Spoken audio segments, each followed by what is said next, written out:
Teman-teman yang dirahmati Allah Subhanahu wa taala, di ayat kedua surat Al-Ankabut Allah menyampaikan sebuah sindiran. Allah nyindir dengan bahasa, emangnya manusia fikir Allah akan biarin aja mereka mengatakan kami telah beriman sementara mereka tidak diuji. Ini Allah lagi menyindir orang-orang yang selama ini berputus asa setelah beriman, berputus asa setelah berhijrah, berputus asa dan mengeluh setelah bertaubat. Allah lagi nyindir mereka nih. Seolah-olah Allah bilang, kenapa setelah kalian beriman malah kalian masih berkeluh kesah? Kenapa kalian setelah bertaubat malah menjadi ragu kepada Allah? Kenapa kalian setelah berhijrah malah jadi labil? Bukankah harusnya setelah kalian menyatakan kami taubat, kami hijrah, kami beriman, harusnya iman kalian makin mantap? Dan bukti bahwa iman kalian mantap apa? Bahwa ketika kalian diuji, kalian sama sekali tidak goyah. Jadi Allah Subhanahu wa taala seolah-olah mengatakan bahwa ujian adalah tabiat iman. Bahwa ujian adalah tabiat iman. Bisa diuji dengan ujian yang kita tidak suka, bisa juga diuji sebaliknya dengan ujian yang kita suka. Bisa diuji dengan ujian yang sifatnya fisik, bisa diuji dengan ujian yang sifatnya harta, bisa juga diuji yang lebih berat lagi dengan ujian yang sifatnya perasaan. Yang jelas semuanya diuji. Bisa diuji dengan ujian musibah, bisa juga diuji dengan godaan-godaan dari syaitan yang melalui hawa nafsu kita. Bisa diuji dengan kemarahan, dipancing oleh orang lain untuk marah, dipancing di sosmed untuk ngebalas komen-komen mereka, dipancing untuk berdebat, dipancing untuk akhirnya kita saling menjudge, saling menjatuhkan, saling menjelekkan. Ini semuanya bentuknya ujian. Makanya Allah Subhanahu wa taala mengatakan di pembukaan surat Al-Ankabut, kalau ujian itu adalah tabiat iman. Ujian dan keimanan itu nggak bisa dipisahkan. Apa hubungan antara iman dengan sabar? Sehingga Allah Subhanahu wa taala menilai keimanan seseorang itu dengan cara mengujinya. Apa hubungan antara iman dengan sabar? Ternyata ciri yang paling jelas orang yang imannya baik adalah sabarnya. Makin baik imannya, harusnya makin kuat kesabarannya. Jadi orang yang paling beriman itu tidak dilihat dari wawasan agamanya. Itu lebih kepada orang yang berwawasan luas, yang ilmunya banyak. Tapi belum tentu orang yang wawasannya luas adalah orang yang paling baik imannya, belum tentu. Bukankah iblis itu wawasannya luas? Dia mengerti banyak hal yang bahkan kita nggak ngerti. Iblis ngerti tentang dunia di langit. Iblis mengerti tentang alam yang ada di surga, alam yang ada di akhirat. Iblis tahu, bahkan udah masuk surga. Jadi ilmu iblis lebih banyak daripada kita sekarang. Tapi kenapa iblis malah tidak sebanding antara ilmunya, wawasannya dengan ketakwaan dan kesolehannya? Karena iblis tidak sabar dengan sebuah ujian. Ujian iblis apa? Eksis. Itu ujiannya iblis. Dia udah lama eksis, followersnya banyak. Setiap dia posting, orang berlomba-lomba jadi first like. Setiap dia posting, di repost rame-rame. Di YouTube viral. Channelnya tuh paling banyak subscribersnya. Iblis. Coba cari nanti di YouTube iblis. Ada nggak channel? Itu udah viral banget loh, eksis banget. Tiba-tiba datang pendatang baru. Muncul pendatang baru. Pendatang baru ini tiba-tiba melejit. Followersnya langsung nambah. Kejar-kejaran akhirnya disalib. Pas lagi kayak gitu dia nggak kuat dengan ujian nama besar, ujian eksistensi, ujian popularitas, ujian siapa yang lebih dihargai, ujian-ujian kayak gitu. Sama kayak kita kadang-kadang ngerasa udah banyak jasa dalam sebuah organisasi, udah banyak jasa dalam sebuah komunitas, udah banyak jasa dalam sebuah lingkungan, masjid, sekolah, organisasi, teman-teman kita yang paling sering berkorban. Tapi ternyata yang eksis, yang masuk media, yang masuk TV justru orang lain. Itu kan ujian ya.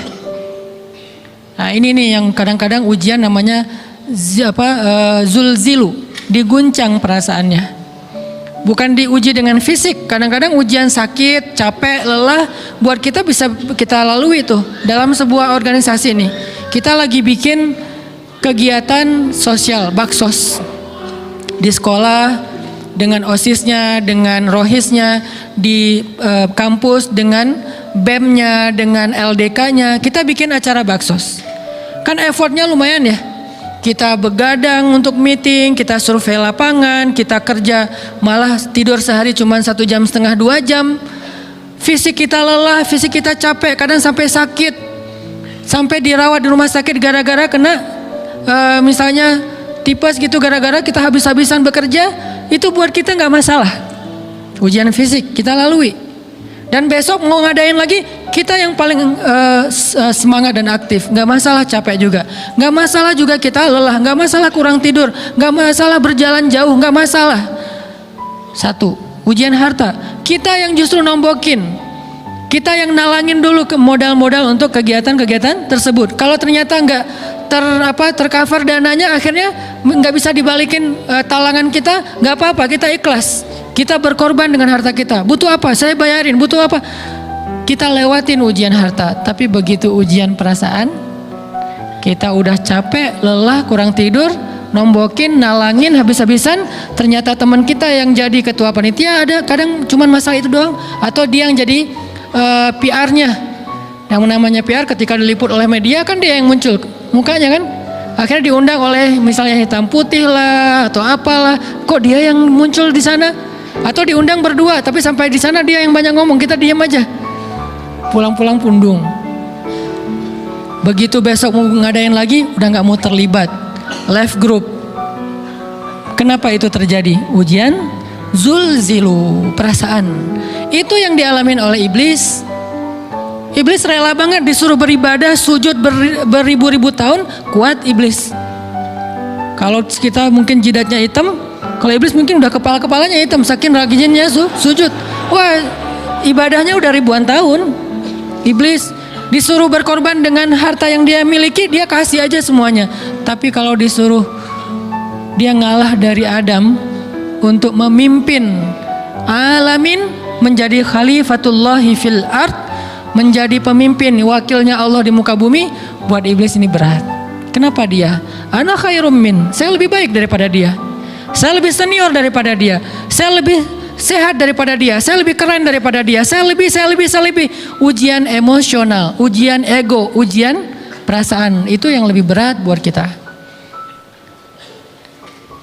Kadang sakit dan dirugiin orang lain, teman segala macam kita masih oke lah. Selama ini asal kita ngumpul selalu gua yang bayarin, oke deh, nggak usah dibahas. Baru dibahas nanti pas sakit hati. Kalau belum sakit hati kan nggak dibahas kan? Gak apa-apa deh, kita terus yang bayarin, kita traktirin ngopi apa segala macam. Gak pernah dibahas. Kebersit sih di benak kita, cuman gak mau dibahas. Kenapa? Udahlah biarin aja, easy going.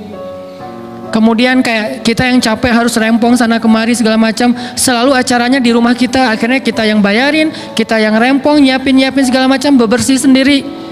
Tapi begitu ada yang nyakitin perasaan kita sedikit aja, semua itu balik lagi.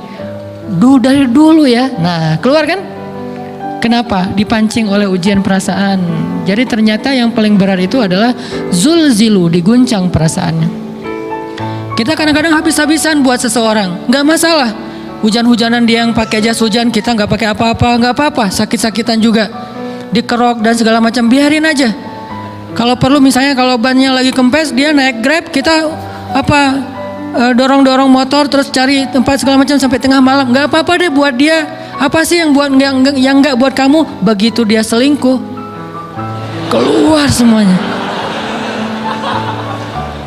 Mulai list report keuangan. Wah dulu sekian, sampai uang receh-receh juga dihitung kan ya. Kenapa bisa kayak gitu? Perasaan kan? Nah ini nih yang kita coba belajar. Mungkin malam ini kita lebih banyak membahas tentang sabar terhadap ujian perasaan. Karena banyak macam-macam ujian. Nah, gimana kita memanage perasaan kita? Gimana cara kita merecovery perasaan kita dengan bab sabar? Insya Allah nanti akan kita lanjutkan setelah selesai sholat isya. Barakallah. Bismillahirrahmanirrahim. Teman-teman yang dirahmati Allah Subhanahu wa taala, kita lanjutkan tentang masalah sabar. Terutama sabar zulzilu, ketika kita diuji dengan ujian ego, marah, perasaan, sakit hati, yang kayak gitu-gitu. Ini ujian jauh lebih berat daripada ujian fisik dan ujian harta. Termasuk rasa cinta, rasa benci, kadang itu menjadi ujian. Kenapa ujian bikin kita jadi tidak lagi logis, nggak realistis, dan kadang-kadang mengabaikan hal-hal nilai-nilai yang kita selama ini pegang sebagai satu kebenaran. Kita ngabaikan batasan-batasan syariat. Ini semuanya ujian dari Allah Subhanahu wa taala. Sehingga tidak disebut orang yang beriman kecuali ketika Allah Subhanahu wa taala melihat dia sabar dalam ujian. Kalau dia nggak sabar dalam ujian, malah di dalam pembukaan surat Al-Ankabut tadi Allah menggolongkan mereka termasuk orang-orang yang munafik. Apa arti yang orang munafik? Orang yang mengaku beriman tapi sebetulnya dia tidak beriman. Apa salah satu buktinya? Dia tidak sabar. Jadi kalau kita mau menilai diri kita mukmin atau munafik, dan ini bukan materi untuk menjudge orang lain, oh ternyata dia itu munafik, bukan. Lagi-lagi konsep kita belajar itu angle-nya untuk diri kita sendiri. Saya sangat tidak merekomendasikan kita belajar untuk mendapatkan kaca pembesar, mencari-cari kesalahan saudara kita. Tapi kita belajar untuk semakin bisa bercermin untuk menemukan aib dan kekurangan diri kita. Jadi semakin kita tahu ilmu agama, semakin kita tahu ayat dan hadis, semakin kita punya cerminan untuk menilai diri kita dan memperbaiki diri kita. Bukan nyari kaca pembesar untuk memperjelas aib-aib dan kesalahan orang lain. Kalau kita pengen menilai diri kita ini orang yang mukmin atau munafik, caranya lihat aja kita sabar nggak nih, terutama dalam masalah emosional. Dalam masalah ego, dalam masalah marah, dalam masalah hawa nafsu, dalam masalah perasaan cinta, dalam masalah benci, segala macam. Masih bisa nggak kita adil bahkan kepada orang yang kita benci? Adil kepada orang yang kita benci, adil kepada musuh sekalipun. Bahwa jangan sampai kita gara-gara nggak suka kepada seseorang, kita berlaku zalim kepada dia. Jangan. Ini berarti kita harus ngelawan ego kita sendiri. Ego untuk memaafkan orang lain, ego untuk bisa melupakan kesalahan orang lain, ego untuk bisa berlapang dada dengan hal-hal yang gak nyaman daripada orang lain. Ini adalah ujian yang paling berat. Di situ kita bisa lihat kita nih mukmin atau munafik. Kalau nggak pernah sabar sama sekali dalam masalah ego, dalam masalah emosional, berarti jangan-jangan kita tergolong di antara orang-orang yang kata Allah, wa ma hum bimu'minin, mereka bukan orang yang beriman. Kata Allah di surat Al-Ankabut, mereka itu adalah wala ya'lamannallahul munafikin, orang-orang yang munafik. Nauzubillah min dzalik.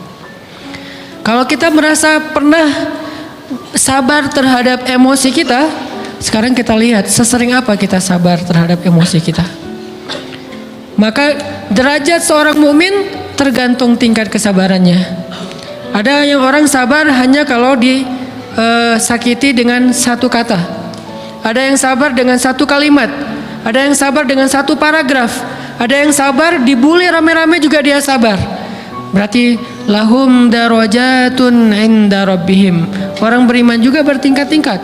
Dan tingkatan itu tergantung tingkat kesabaran kita dalam menghadapi ujian, salah satunya ujian emosional kita, perasaan kita.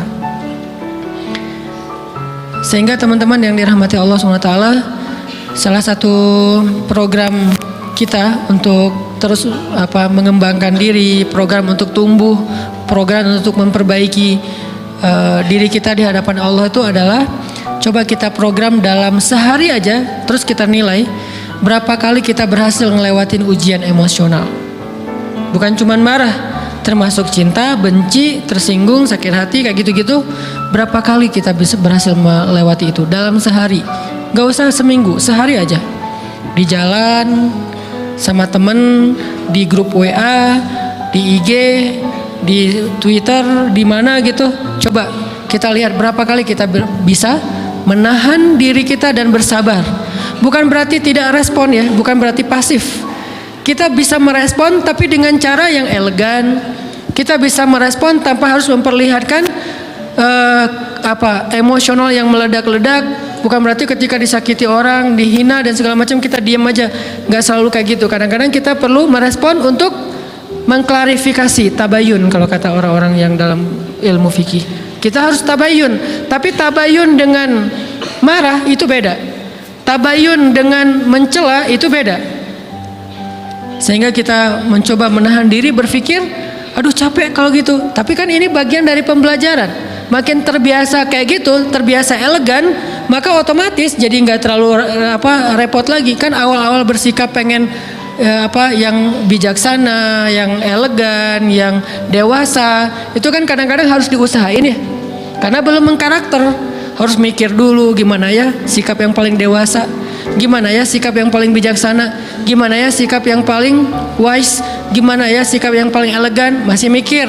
Tapi setelah berkali-kali kita latihan, lama-lama itu menjadi spontanitas kita. Dan kalau udah bisa kayak gitu, insya Allah kita sudah mulai meniru nih akhlak Nabi Muhammad Sallallahu Alaihi Wasallam. Ini ujian perasaan banget. Kalau tadi saya ngasih contoh diselingkuhin itu sebetulnya cuman bercanda ya. Karena diselingkuhin ini pastinya bukan ujian, tapi musibah. Pengkhianatan ya, tidak ada tempat. Gimana kita ngelawan perasaan kita kalau lagi kayak gitu? Gimana kita ngelawan perasaan kita kalau lagi diuji? Gimana cara kita bersabar? Karena iman dan sabar itu bisa dibilang satu paket. Gak disebut orang beriman kalau gak sabar. Dan insya Allah orang yang sabar itu adalah ciri-ciri orang beriman. Gak mungkin disebut orang beriman kalau gak sabar. Kita pikir memang iman itu hanya ucapan. Kalau iman itu cuma ucapan, inna sholati wa nusuki wa mahyaya wa mamati lillahi rabbil alamin, gampang. Kalau iman itu cuma ucapan, hasbiyallah wa ni'mal wakil, gampang. Kalau iman itu cuma ucapan, la haula wa la quwata illa billah, gampang. Kalau iman itu cuma ucapan, iyyaka na'budu wa iyyaka nasta'in, gampang. Tapi Allah mengatakan, wa ma hum bimu'minin. Ahasiban nasu ayyutraku ayyakulu amanna wa hum la yuftanun. Emangnya cukup dengan hanya mengatakan kami telah beriman lalu tidak diuji? Ternyata iman adalah sabar dalam ujian. Jadi nggak mungkin orang disebut beriman sementara dia tidak sabar, sementara dia emosional, sementara dia temperamen, sementara dia orangnya meledak-ledak, sementara dia orangnya mengeluh, sementara dia orangnya berputus asa. Nggak mungkin. Karena ulama mengatakan la tayasu, jangan berputus asa. Fa innal ya's laisa min akhlaqil muslim atau mu'min. Karena sesungguhnya keputusasaan bukan di antara akhlak orang yang beriman. Orang yang beriman itu tidak pernah berputus asa. Serumit apapun masalah kita, kalau kita punya yakin sama Allah bahwa Allah ala kulli syai'in qadir, maka kita pasti akan punya harapan. Kalau kita yakin bahwa Allahu Akbar, sebesar apapun masalah kita, Allah lebih besar daripada masalah kita, kan? Bukankah kita mendengar Allahu Akbar, Allahu Akbar? Ada gitu yang lebih besar daripada Allah? Harusnya kita tidak pernah berdoa kepada Allah sambil mengatakan, ya Allah, saya punya masalah besar. Itu sama aja dengan kita ngeledekin Allah. Sama aja kayak kita datang ke teman kita bilang gini, saya mau pinjam duit. Enggak akan banyak kok, saya tahu kamu kalau kebanyakan kamu nggak akan sanggup. Kan nggak mungkin kita ngomong gitu kan ya. Saya lagi banyak hutang nih, saya mau minta tolong sama kamu. Insya Allah saya nggak akan minta seutuhnya. Saya tahu kamu juga kurang duitnya, saya minta dikit-dikit aja lah. Kan nggak gitu kan cara kita minta tolong. Sama aja kita doa, ya Allah, saya punya masalah besar. Ngomong ke Allah punya masalah besar. Kalau kita ngomong ke manusia kayak gitu wajar, tapi ke Allah, ya Allah saya punya masalah kecil nih. Apa? Ada hutang sedikit, berapa? 100 M. Allah kan ghaniyun, maha kaya. Jadi jangan pernah mengatakan 100 M itu besar di hadapan Allah. Kita ngeremehin Allah banget. Bukankah Allah maha kaya? Jangan pernah mengatakan bahwa musibah kita, ditinggalkan orang yang kita cintai, dibully seluruh dunia, itu besar di hadapan Allah. Bukankah Allah cukup buat kamu, kata kamu? Inna sholati wa nusuki wa mahyaya hasbiyallahu ni'mal wakil. Jadi Allahu Akbar. Sehingga kalau kita berdoa, ya Allah saya punya sedikit masalah. Bukankah Umar pernah mengatakan, ya nafsi, idza dhaqat alaikid dunya fala taquli ya rabbi indi hammun kabir, faquli ya hammun indi rabbun kabir. Wahai jiwaku, kalau kamu merasakan kesempitan, kegalauan, bingung, sakit, jangan pernah kamu mengatakan ya Rabbi saya punya masalah besar, tapi katakanlah wahai masalah saya punya Rabb yang maha besar. Iman dan harapan, berharap itu nggak bisa dipisahkan. Iman dan sabar itu nggak bisa dipisahkan. Iman dan berserah diri atau menyerahkan urusannya, tawakul atau kita nyebutnya tawakal, nggak bisa dipisahkan. Bagaimana kita mau menyebut diri kita mukmin sementara kita nggak sabar ketika diuji dengan perasaan? Alhamdulillah kalau kita selama ini masih bersabar dengan ujian fisik. Ujian fisik yang setiap hari kita alamin apa? Lelah, capek, pulang kerja, pulang sekolah, pulang dari kampus, ngaji. Capek kan? Belum lagi macet-macetan, belum mandi pula. Dari tadi pagi, dari semalam kurang tidur dan segala macam. Lelah, capek, ngantuk. Kadang-kadang sampai drop kesehatan kita. Kita bisa lalui itu, nggak apa-apa, capek-capek juga. Yang penting saya pengen belajar. Jalan nih jauh-jauh, ada yang dari Sumedang, ada yang dari Lembang, ada yang dari Banjaran, dari mana-mana datang pengen ngaji. Jarak jauh nggak apa-apa, macet nggak apa-apa, lelah nggak apa-apa, habis duit nggak masalah. Tapi sampai di sini kesenggol dikit aja teman-teman kita, dalam ucapan mungkin, dalam ekspresi kadang-kadang kita senyumin nggak dibalas senyum, atau mungkin hal-hal sepele. Itu bikin seolah-olah amal kita yang udah habis-habisan tadi jadi berkurang sampai habis pahalanya. Ujian perasaan. Kadang-kadang datang ke sini nggak ada rasa tidak nyaman sedikit mungkin dengan teman kita atau dengan orang yang di sebelah kita, akhirnya kita merasa tersinggung, akhirnya kayak jadi berlebih-lebihan di tangga, di pintu, pas keluar, di tempat wudhu, di mana, hal sepele sebetulnya, tapi mengganggunya bukan fisik kita, yang terganggu bukan harta kita, tapi yang terganggu perasaan kita nih, rasa nyaman kita yang terganggu, seolah-olah hilang semuanya. Jadi nggak berarti. Ini namanya ujian teman-teman. Mudah-mudahan kita bisa istiqomah dalam masalah perasaan ini.